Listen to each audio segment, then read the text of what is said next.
Well, tonight on the podcast, ladies and gentlemen, Biden has finally wanted to do a debate with Donald Trump. Now, a lot of people thought he wasn't going to debate at all, but Biden has put out some ridiculous restrictions if he's going to debate Trump. Now, we've seen presidential debates for a long time. Some of it's been very entertaining, but this guy here, I wouldn't debate him at all if I was Trump, but let's go through it. So it said Biden, and Trump, on Wednesday made their plans to officially debate.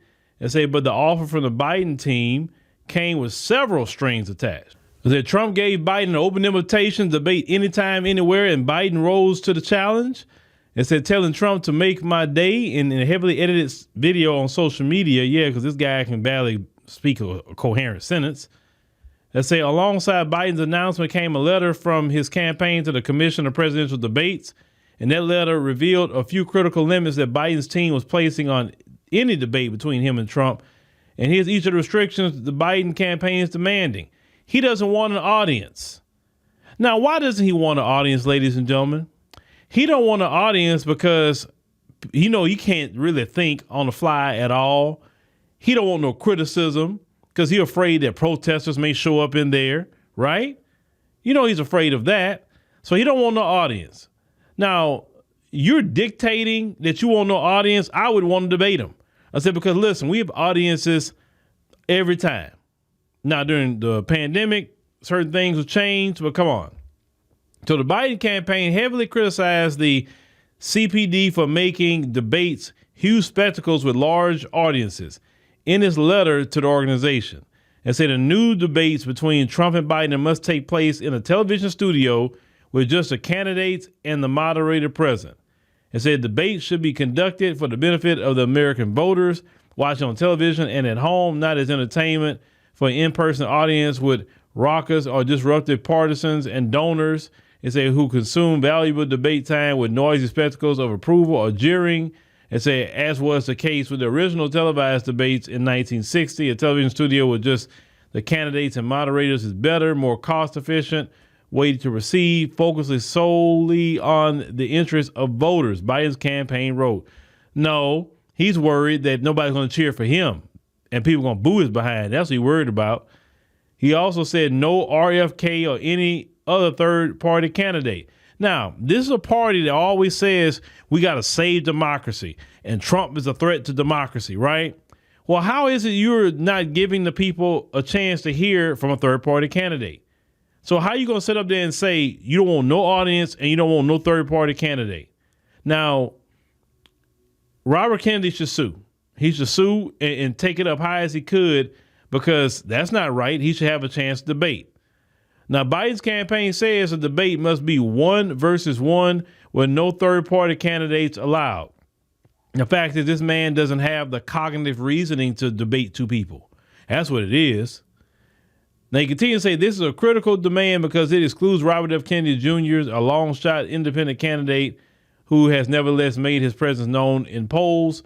Not only that, but Kennedy has been shown to be more effective at leeching Democrat voters than Republican ones, making him an outsized threat to Biden.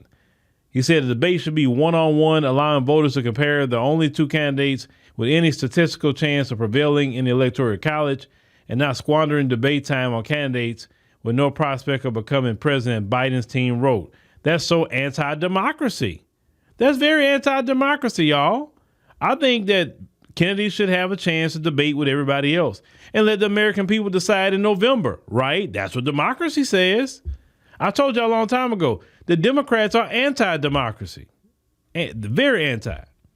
Now, so Kennedy condemned the requirement in a post on X, accusing both Trump and Biden of colluding to block him from the debate stage. He also wants limited news outlets.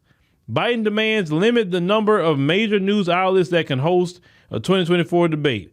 He said it should be hosted by any broadcast organization that hosted a Republican primary debate in 2016 in which Donald Trump participated, and a Democratic primary debate in 2020 in which President Biden participated.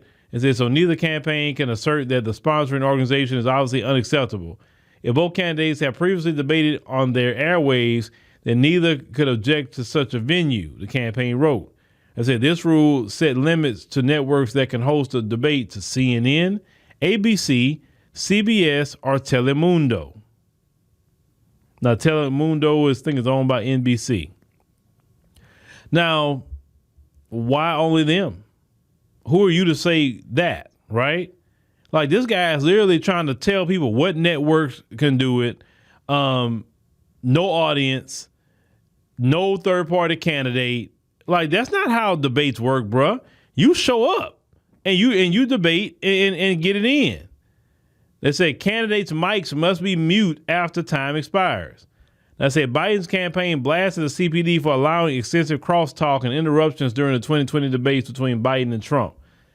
They now demand, it said that both candidates' microphones be muted once their allotted speaking time expires. It said there should be firm time limits for answers and alternative turns to speak so that the time is evenly divided. It said we have an exchange of views, not a spectacle of mutual interruption. A candidate's microphone should only be active when it's his turn to speak. It said to promote adherence to the rules and orderly proceedings. That's what his people say.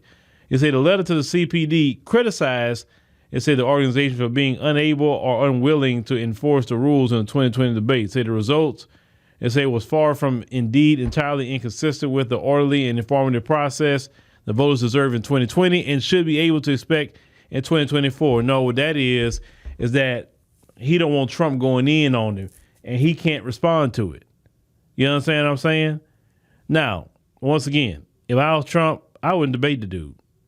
Because no, I wouldn't agree to that. No, And I would take all that case to the American people and I would say, look, let the American people decide.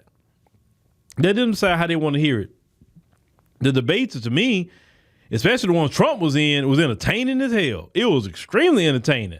Don't take the entertainment from me. I'll listen to what y'all talking about, but yeah, I want to see the entertainment. You know what I'm saying? The fact is that just Biden, like I said, he don't know his name from last week. That's really what it is. That's why they come up with all these rules. No, Biden has to compete. It's just bottom line. And that's why a lot of people don't want to vote for him. Or some people may vote for Robert Kennedy. They may. And some people may vote for the couch.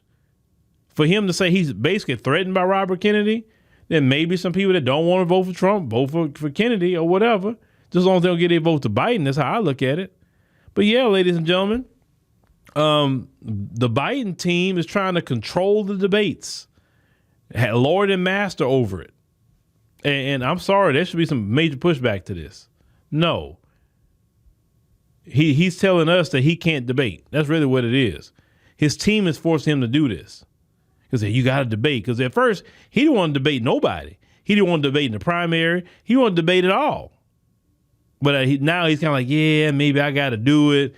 Maybe I need to do two of them because it's gonna make me look bad. But he probably shouldn't debate at all because he's going to get to look bad regardless. But let me know what y'all think about the situation of Biden. He's literally trying to control the debate and cutting the mics off, no audience. Like, really, this is not the time of the pandemic. Let people be there and let them support each candidate. They should have people that are supporting him and people that are supporting Trump. Why can't it be the same like it always has been?